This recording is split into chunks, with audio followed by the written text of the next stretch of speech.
Welcome back to A Faster Me. This is day one at Tour de Murrieta, and this is the crit, and it's a 3-4-5 women's race, and I think masters as well. I have Anthony here with me.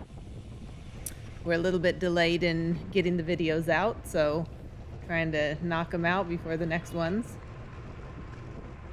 Yeah, it's kind of hard with, it's a good thing. We got so many people racing, but now we have, sometimes we'll have, like on a 2-day race, we may have up to 6 videos, with the girls, with the P45, the P12, and sometimes the Masters races. So getting a little bit behind in videos, but we'll try to get them out as fast as we can. And this course is one that I like a lot. It is a little bit technical. There's, a few different corners as you see. I think Anthony just broke down the other video, so if you tuned in for the women's pro race, you would kind of have a breakdown of the course. And I just felt a little bit dull today, physically, mentally. I was just kind of tired, so I think we've been racing a lot. I've raced every single weekend since the season opener in January. And I think I was just a little tired and physically a little bit dull. So there is Go Fast Rider coming up on the left side there. And I think we have a field of 20 plus. So, a lot of people come out, even some people who haven't done too many crits. The circuit race the next day, I think, is attractive for some people, so then they kind of tune into the crit. So I know there was one racer, at least this was their first crit. Yeah, it's good and it's bad that it's ran as an omnium, but they also let you sign up day by day, so you don't have to do both races. And I think that's good and it's bad. It's good because some people just don't like the crit and they want to come out for the road race, and then others just like the crit and won't race the road race. So, wish we had everybody doing both days, and I think that would have a little bit better turnout, but I think unfortunately some people would shy away.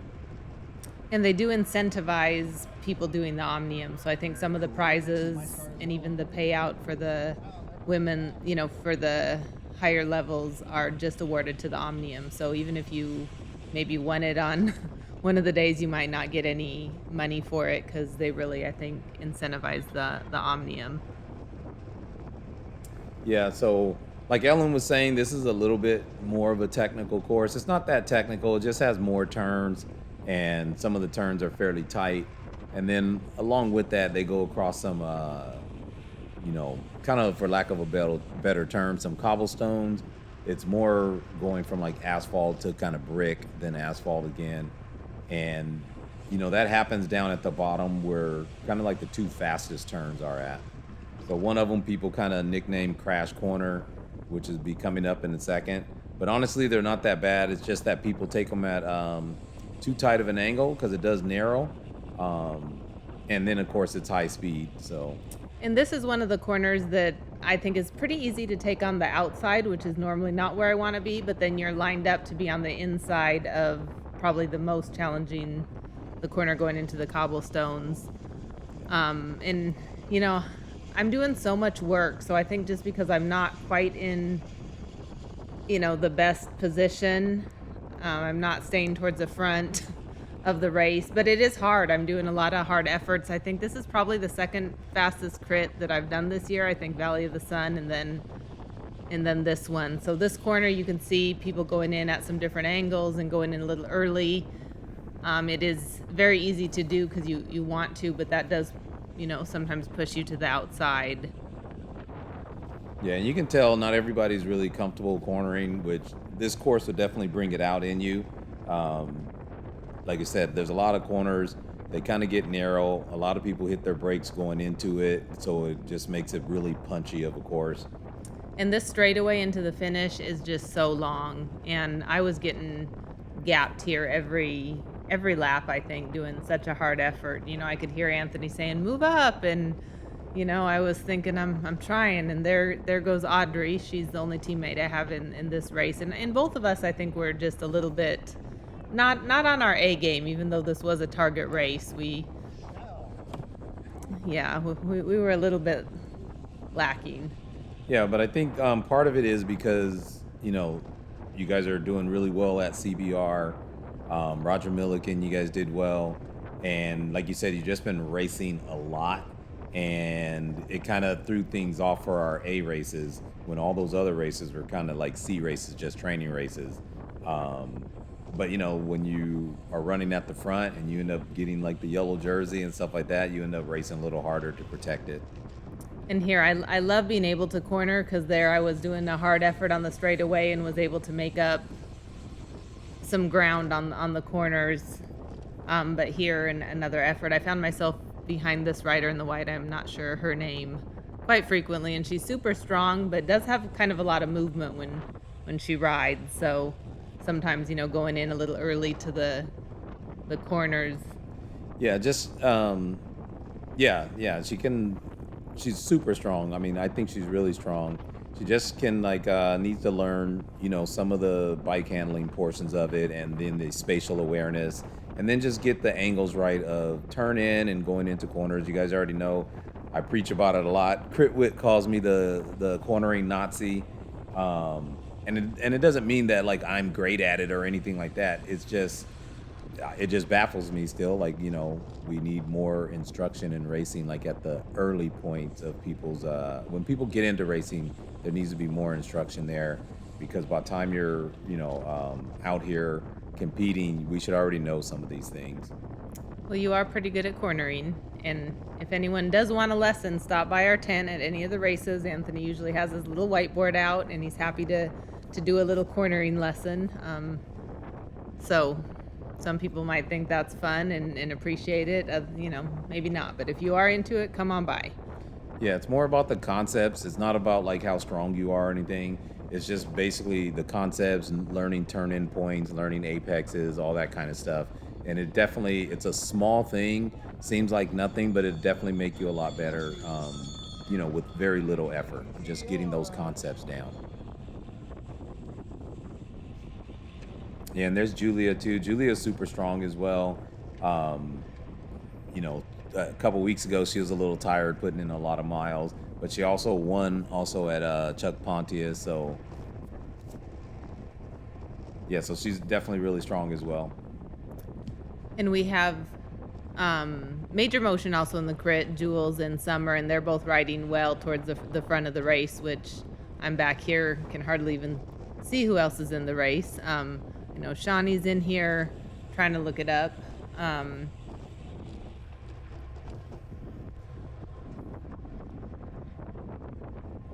Yeah, that last current turn that they just came through, that one's has a pretty good bump in it, and at lean angle you can get your rear wheel to kick out sideways a little bit. And there was a lot of dirt in that corner, so it's just something to kind of be cautious of. And there's Rebecca from Endure. She hung out with us a little bit this weekend, didn't have too many teammates racing. Yeah, and Rebecca's really strong also. She's brand new to racing as well. She actually came by the tent too and went through the whole Apex lesson with me. And, from what she said, she thought it was really good and informative. And just, she now has a couple tools in her bag that she didn't know ahead of time.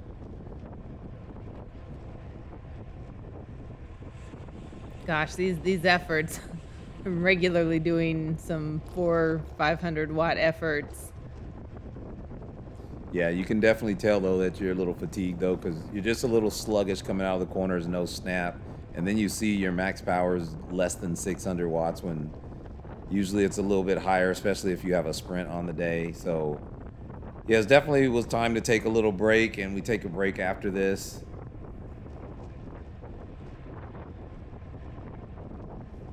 Yeah, the best way I can describe it is just I felt dull.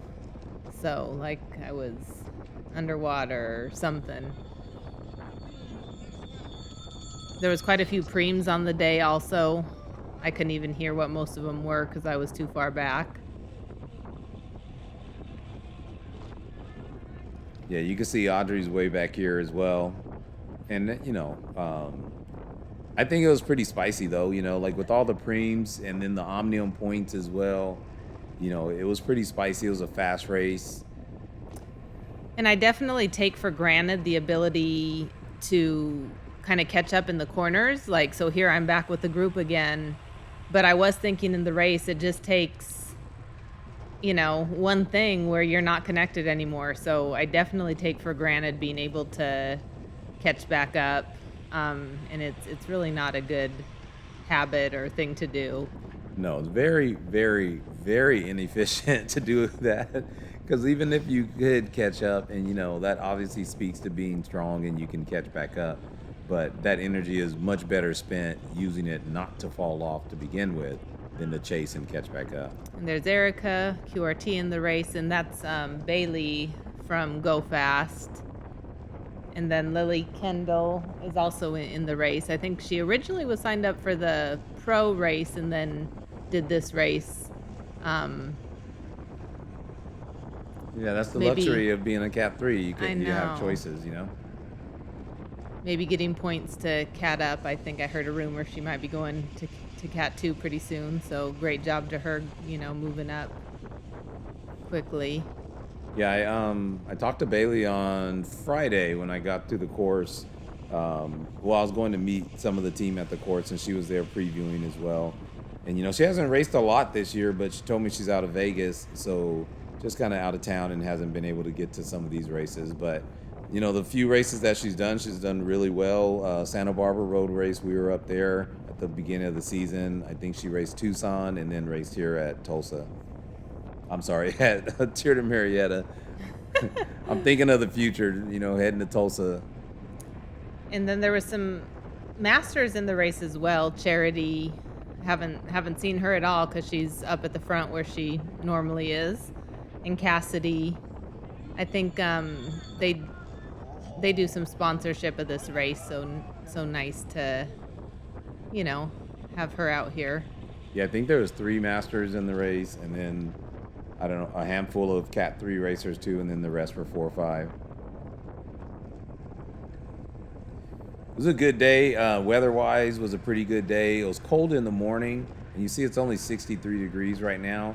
But the one thing was there was a ton of pollen in the air. You'll see it on the street. I think it was Juniper Street. That's the kind of front straight. And there was a bunch of like yellow pollen all over the road. And it was definitely like affecting your breathing on this day. And that rider to the right of Jules, number 607, her name is Michelle. I met her right before the race. I know she was a little bit nervous. I think this is her first crit, but I think she did pretty well out there just for this being her first crit. I think she's used to time trials. So you can tell she's a strong rider.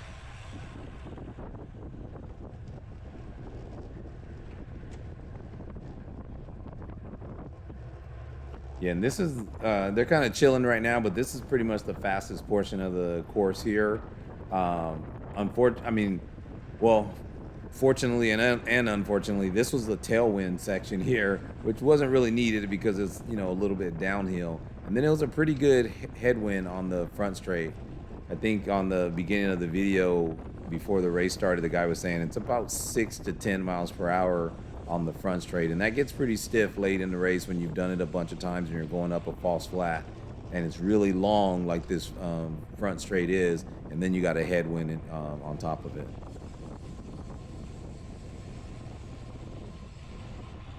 So yeah, the wider and right here, I forget her name, but yeah, I think she just really takes way too tight of an approach here. She's always like on an early apex, and that just kind of makes for some indecisiveness, like you're not able to turn at the angle you want to, then it kind of forces you wide as well. So not to pick on her or anything, but maybe if she's the next race or so, maybe we'll introduce ourselves and just have a conversation.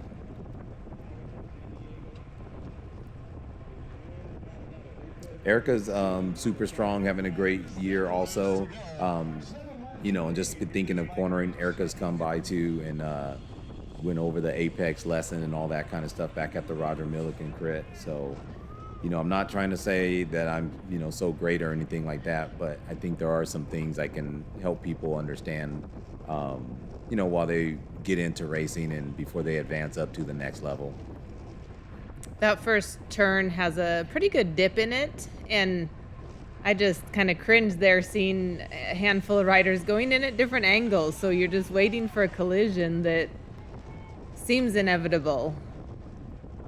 But we made it all through and everyone stayed upright. So I think, great job.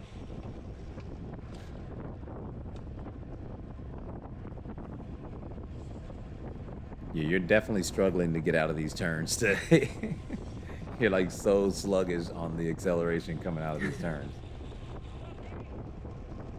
And I really think if you're able to stay up towards the front of the race, it it's actually easier, even though back here where I'm at, it felt like it was hard and I couldn't be up there. But I know from experience when I have stayed towards the front and done the accelerations, either, second, third, fourth wheel, it's actually easier than, 15th wheel.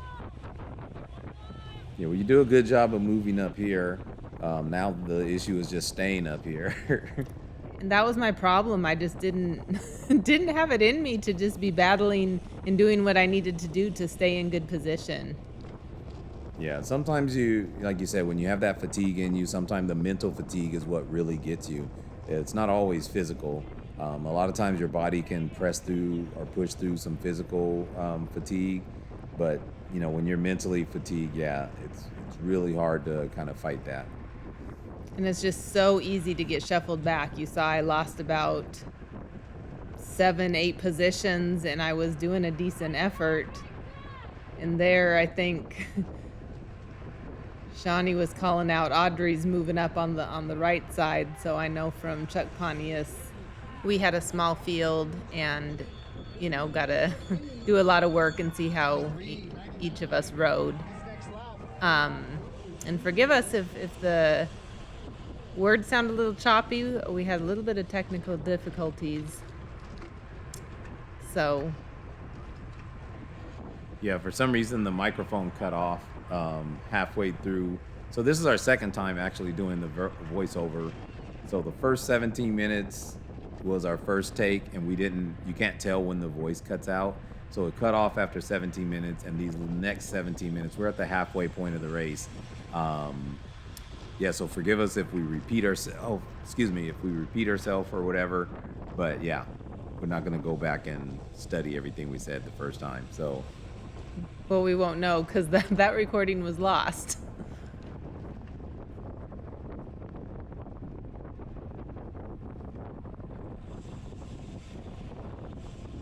Yeah, so anyway,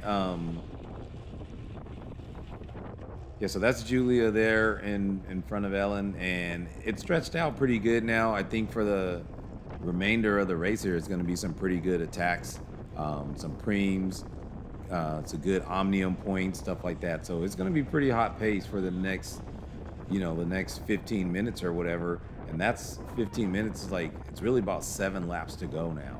So it's a little over 2 minutes per lap, I believe. So it's about 7 laps to go, and the pace is going to be pretty hot from here on out. And I saw that effort on that back straight here was probably one of my hardest. I saw upper 500s, and I didn't even hit 600 watts in this race, even though it felt like I was working real hard. Yeah, I think everybody's working hard. Kind of like we said earlier, or if it's even on that recording, you can see like a gap opens up here, so Ellen shoots around. But yeah, you can tell like her legs are a little sluggish coming out of the corner, so she's a little slow on accelerations, and that's just a lot of fatigue from the season, racing every race so far this season, every race weekend. So definitely time for a mental break. I think physically, she's in good shape, body's not too bad, but I think mentally you just kind of start getting worn out, and physically as well, but yeah, definitely mentally it takes a toll on you to race every single weekend. And just with life and work stress, I think we, over the last couple weeks, we've skipped maybe a workout a week usually the endurance workouts, which is not good to do, but then sometimes when you have, you know, work stress, life stress, didn't get enough sleep, sometimes that's more important to take care of that than, get that ride in, but it all adds up. Yeah, definitely don't want to get sick. So Yeah. And it is funny, a couple years ago, I lost one of my students, and I think of that every every weekend that comes up. So it's interesting how kind of grief works or things kind of trigger certain memories. I think it's been 3 years ago. and what she means is she thinks about that every time Tour de Marietta comes up, not every weekend. Yes, thank you. Yeah, when she lost the student, she found out the night we had came out to Marietta, and she found out the night before the race that the student had gotten murdered. So she raced that crit like just in a funk kind of, and just kind of rode around. So yeah, Tour de Marietta, we love it. Great race, great omnium, but also has a little bit of a dark memory attached to it as well. And there was a pretty strong attack up the left side. The rider whose name I can't remember in white did a pretty nice attack right here, and it's going to be stretched out chasing her. Yeah, so she attacks there, and like I said, the pace was already starting to get a little hot. There's only so many laps to go. I think we'll see, when we come by the start-finish line this time. But yeah, it's hot. It's stretched out. You can see there's gaps opening again. It's a little bit painful to watch my lack of urgency, but then it's also a hard effort. And then I do enjoy watching, myself in the corners come up to the riders. Yeah, being able to tail gun is like a beautiful thing, but at the same time, you're often in the back when you're tail gunning. So, so yeah, you can let a gap open and tail gun. I do the same thing, but also it kind of means we're out of position and somewhere we shouldn't be. Yeah, need to do that in the front so you can not tail gun, but you can take the corner at the speed you want to, and maybe try to be in a breakaway off the front, taking corners fast instead of off the back. Yeah, and you can see, I don't know if you saw or not, but there's 4 laps to go. So there's 4 laps to go right here.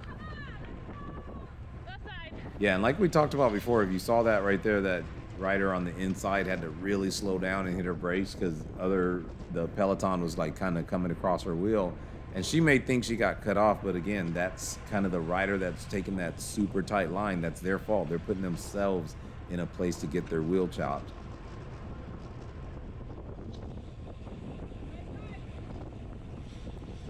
You got a couple riders getting lapped on the right side there. And great job for them just to being out here and competing. Like I said, Murrieta, this crit is not an easy crit. A lot of corners.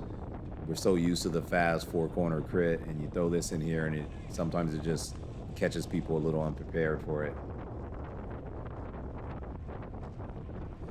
So yeah, I think Shawnee's at the front now, attacking for either a preem or just pulling the setting the pace hot. But this is 4 laps or 3 laps to go. I can't remember what I said. But either way, yeah, the pace is hot, and it's going to be definitely stretched out from here out. And there, Erica had a little issue. She threw up her hand. I didn't know if she had a mechanical or a tire issue. And I think I heard that she maybe had a cramp and hadn't cramped before. Yes, I think that was it. I think everybody thought she had a flat at first, but I think she basically had a cramp and could not move her leg. So, and she says she never really gets cramps or anything. So she didn't really know what was going on for a second. She thought she had maybe tore something, but yeah, her leg completely like locked up and couldn't even move. I do not want to experience that.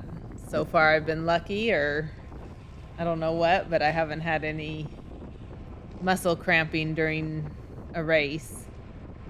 Every once in a while, I'll get like a foot cramp at night or something where your foot goes crazy, but yeah, if you can see, Bailey just went up the left side trying to get to the front as well. And I think she times this pretty good because, like you said, it's been stretched out. It's been kind of hot. You can see the single file. Now it's going into 3 laps to go right here. And you can see Bailey moved up to second wheel right there. And I think this is where I think Shawnee goes to the front and attacks and kind of sets like a really fast pace here. It's impressive you can see that far up.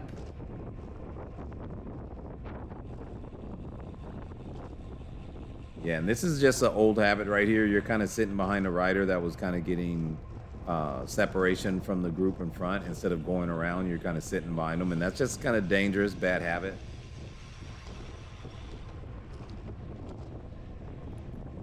I was using a lot of bad habits this race. And that's the thing is moving up to a higher level, you can't afford to have any of those bad habits because it's most likely going to be your race over.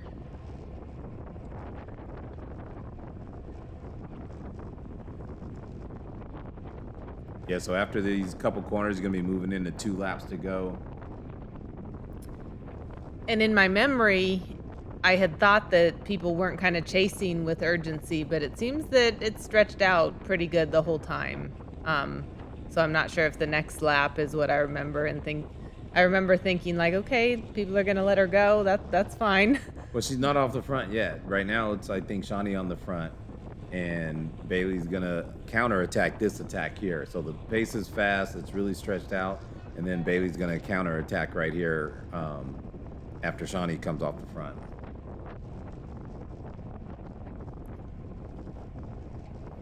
But I also remember thinking, I'm not going to be the one to try to chase. I'm barely, hanging on here.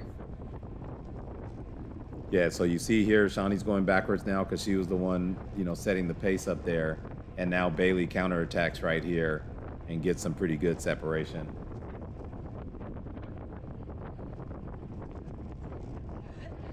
And all it takes is a little bit of hesitation from a couple riders, that are at the front or, even behind, and a pretty good gap can open up.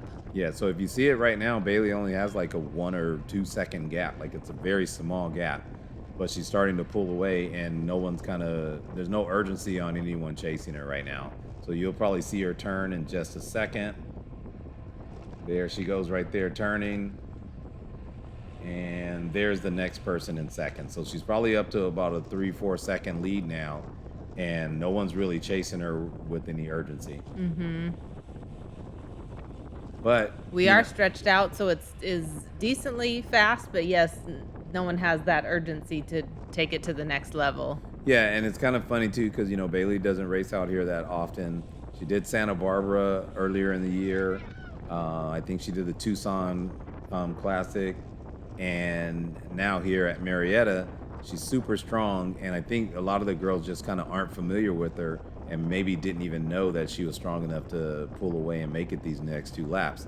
So like Ellen said, a little bit of hesitation, and now everybody's full speed trying to chase her, but she's really strong. I don't know if I said this already, but yeah, like they interviewed her after the race, and she said her FTP is around 250 watts, so that's a really strong FTP.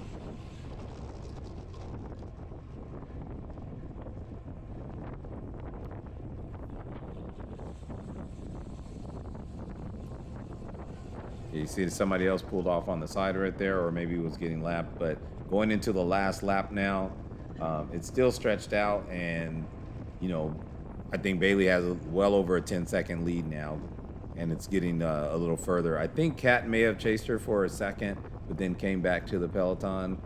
Like I said, it's a long way to go with from 2 laps out. And I think Charity wins the Masters race. She's up there in good position, very smart rider.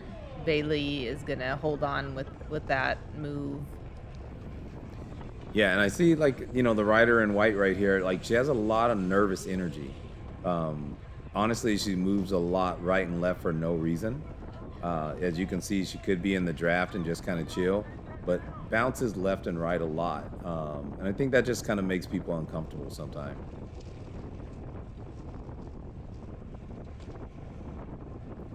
So I'm trying to just sit in as good as I can and trying to have something to sprint for the finish, but I'm a little, half checked out, unfortunately, just not at my best. And Yeah, because right here, when it bunches up a little bit, you definitely have an opportunity to move up while it's slow, and that's kind of like one approach to moving up is when it's fast, just hold your position. Don't try to move up; it costs you too much energy. And then, soon as it slows down, take a couple seconds to move up a few spots. Everybody kind of wants to rest after, but take a couple seconds when it slows down to move up a few spots. I think you do a really good job here of moving to the front. Unfortunately, you got to eat a little wind here, but there is a tailwind on this section. And then Kat jumps right there. She does a seated sprint, and I think it catches a couple people off guard, and nobody reacts. So then, by the time people start going around the girl in front, Kat now has a good 3-4 second lead as well. As you saw, Bailey turned a little bit early up there, so she's still out with about a 6 to 8 second lead. And then Kat's trying to chase her, but I think Bailey had actually a much larger lead than what I'm saying. That must be another rider in front.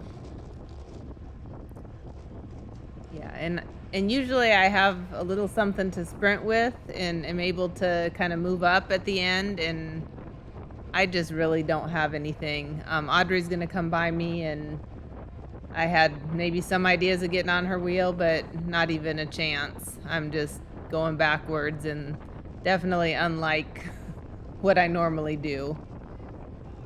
So, that's how it is sometimes. It's life, it's racing, and, thanks for tuning in. We will try to get day 2 out shortly.